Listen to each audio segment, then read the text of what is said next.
함께 말씀 보겠습니다. 요한복음 19장 15절 말씀입니다. 요한복음 19장 15절 말씀 우리 함께 읽겠습니다. 그들이 소리 지르되 없이 하소서 없이 하소서 그를 십자가에 못 박게 하소서. 빌라도가 이르되 내가 너희 왕을 십자가에 못 박으랴. 대제사장들이 대답하되 가이사 외에는 우리에게 왕이 없나이다 하니. 우리 함께 읽은 오늘 요절 말씀은 예수님께서 빌라도의 법정에 서셨을 때 예수님을 대적하던 무리들이 그들의 강팍함을 완고함을 법정에서 드러내는 한 대목을 소개하고 있는 말씀인데요. 공회 앞에 서신 예수님, 또 빌라도 법정에 서신 예수님의 모습을 함께 살펴보며 또 우리에게 확인하고 있는 신앙에 대해서 함께 생각해 보도록 하겠습니다. 예수님께서 공회 앞에 서시기 전에, 또 빌라도의 법정 앞에 서시기 전에 마지막 만찬을 하시고 난 다음에 겟세마네 동산에 늘 기도하러 다니셨던 장소라고 소개가 되어지기도 하죠. 겟세마네 동산에 기도하러 가시죠. 주옥 같은 고백을 성경은 소개를 하고 있습니다. 마태복음 6장 26장 39절 말씀입니다. 조금 나아가사 얼굴을 땅에 대시고 엎드려 기도하여 이르시되 내 아버지여 만일 할만하시거든 이 잔을 내게서 지나가게 하옵소서. 그러나 나의 원대로 마시옵고 아버지의 원대로 하옵소서 하시고. 예수님께서 기도하시면서 하시는 말씀이 이 잔을 혹시 가능하시면 이 잔을 지금 닥쳐오는 십자가의 자리죠.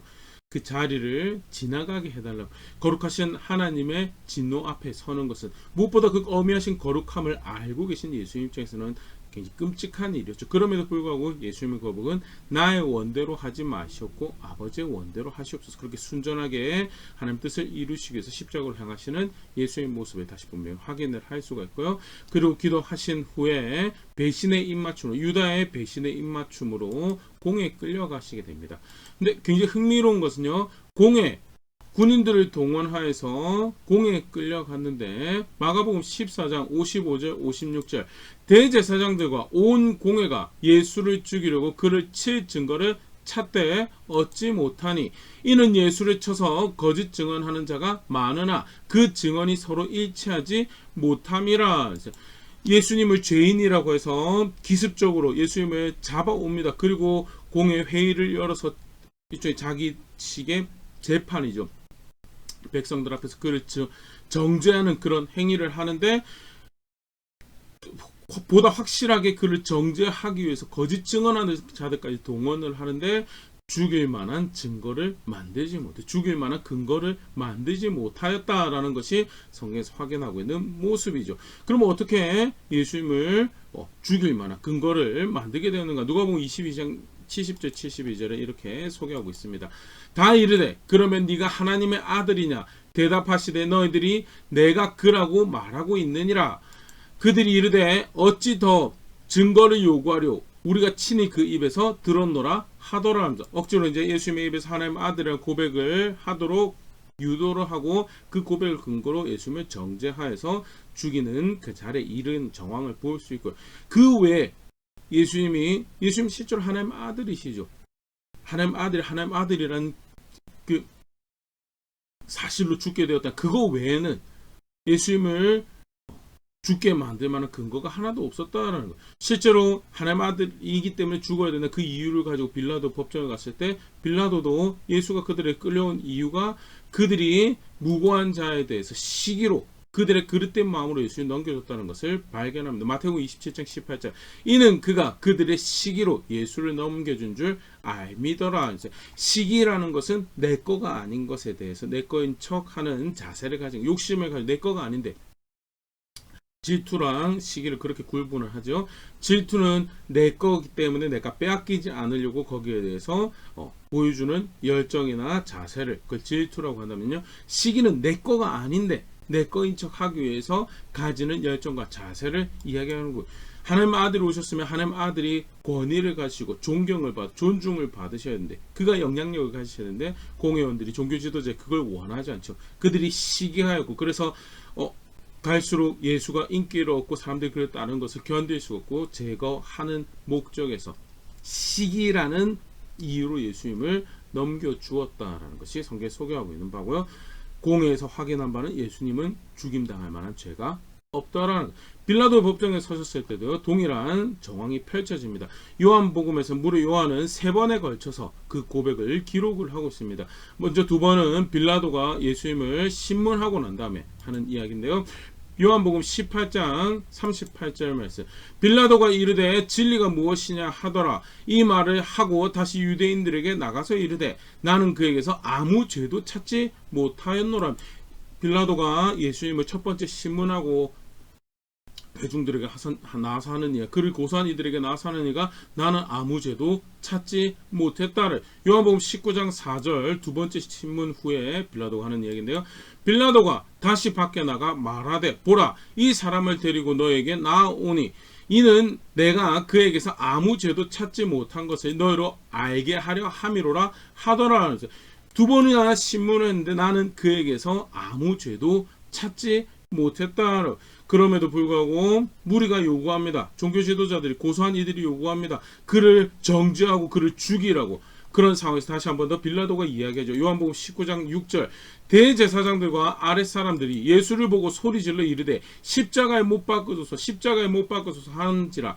빌라도가 이르되 너희가 친히 데려다가 십자가에 못 박으라. 나는 그에게서 죄를 찾지 못하였노라. 죄를 찾지 못했다라. 앞서서 사내들인 공회에서도 그렇지만요. 로마 법정으로 와서 예수님의 이 정황을 소개하고 있는 성경의 내용은요.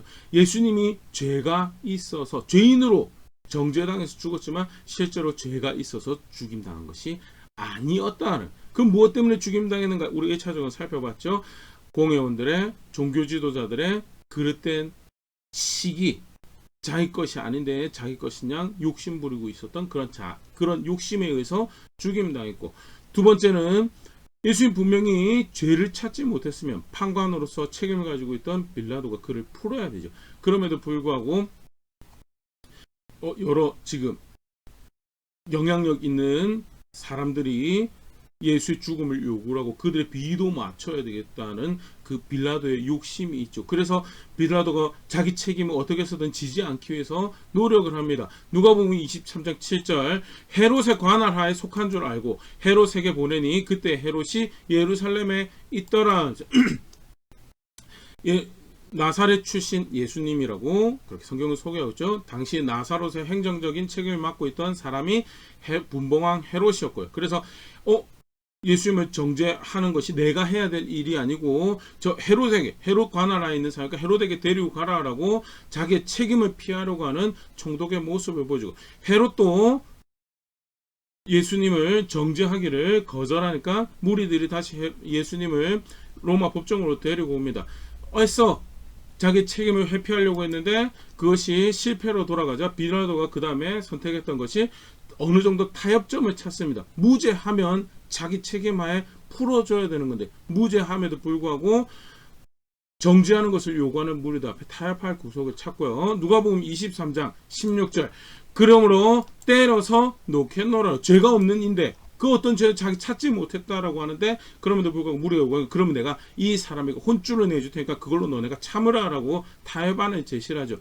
때려서 놓겠노라 해서 채찍에 맞으시고, 그럼에도 불구하고 유대인들이 공회원들이 이 고소하는 사람들이 그것에 대해서 납득하지 않습니다. 그러니까 또 어떤 타협안을 찾느냐. 요한복음 18장 39절 6월절이면 내가 너에게 한 사람을 놓아주는 전례가 있으니 그러면 너희는 내가 유대인의 왕을 너에게 놓아주기를 원하느냐 하니, 명절에 한 사람을 풀어주는 전례를 이용해서 자신의 일종의 판결의 올바름도 지키고 저들의 비위도 맞춰줘야 돼. 어떤 타협안을 제시를 하죠.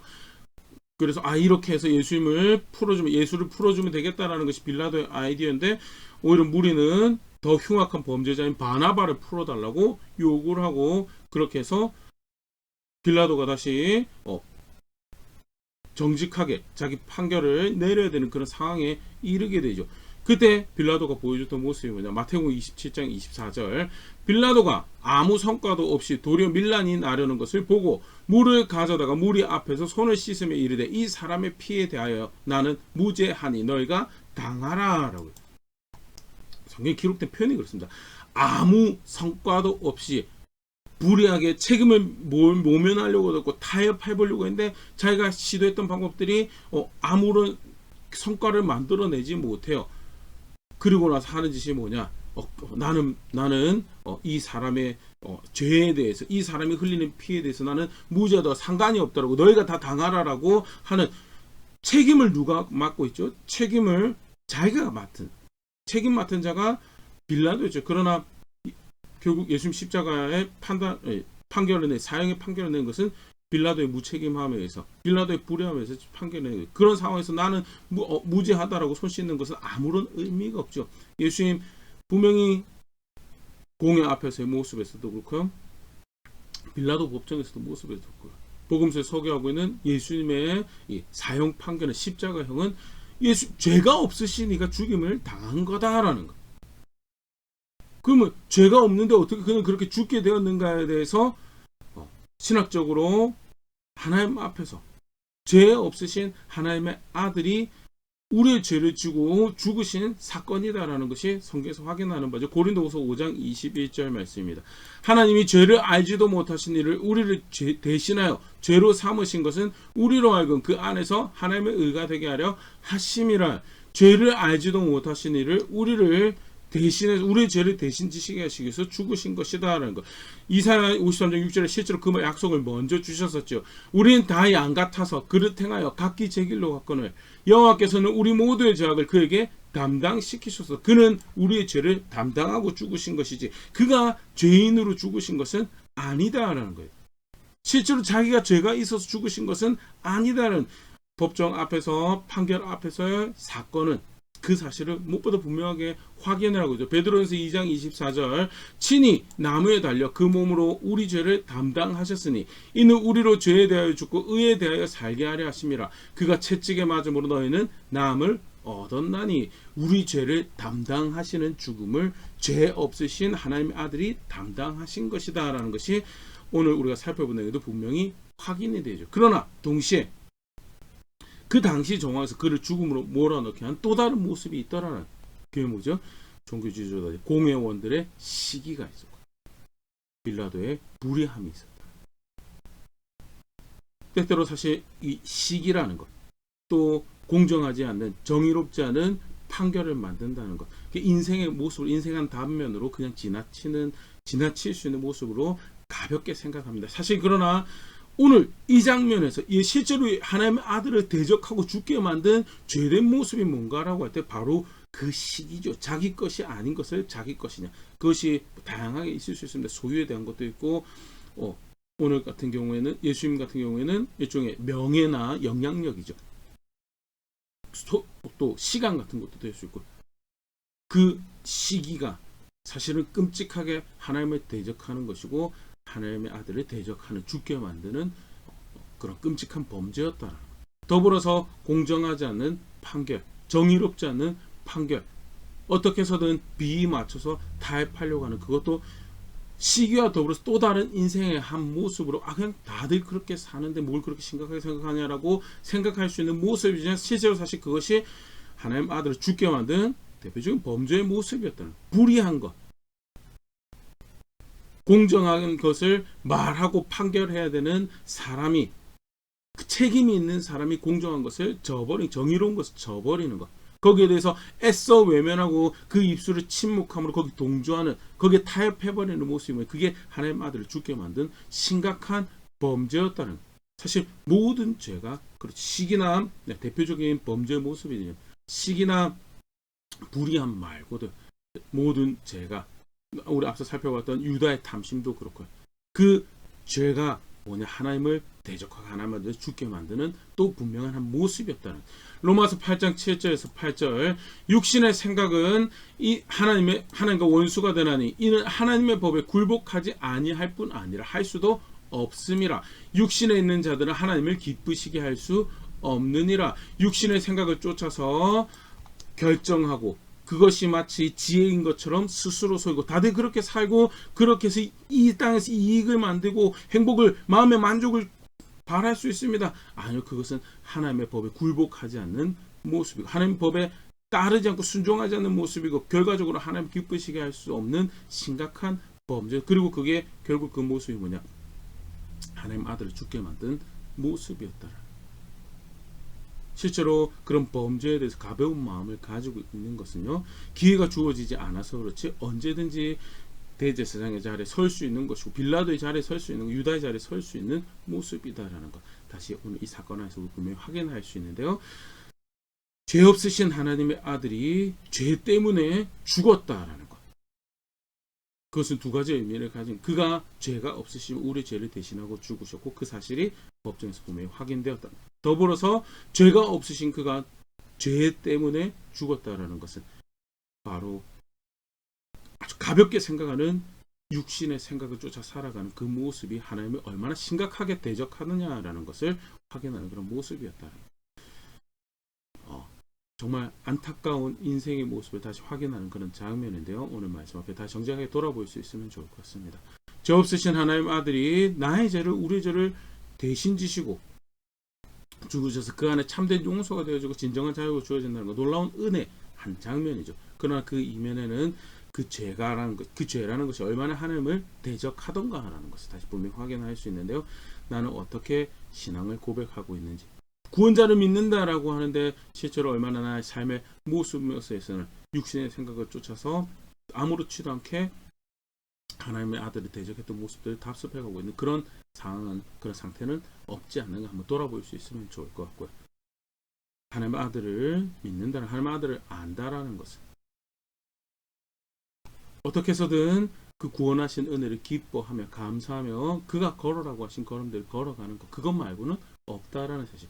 우리가 쉽게 생각하는, 가볍게 생각하는 모습들이 실제로는 심각하게 하나님의 아들을 대적하는 그런 모습일 수 있다라는 것, 다시 정직하게 돌아볼 수 있으면 좋겠고, 실제로 그런 이해 가운데 만들어야 될 신앙의 고백들을 걸음걸음 만들어가는 자리에 있는 우리가 그런 교회가 될 수 있으면 좋을 것 같습니다.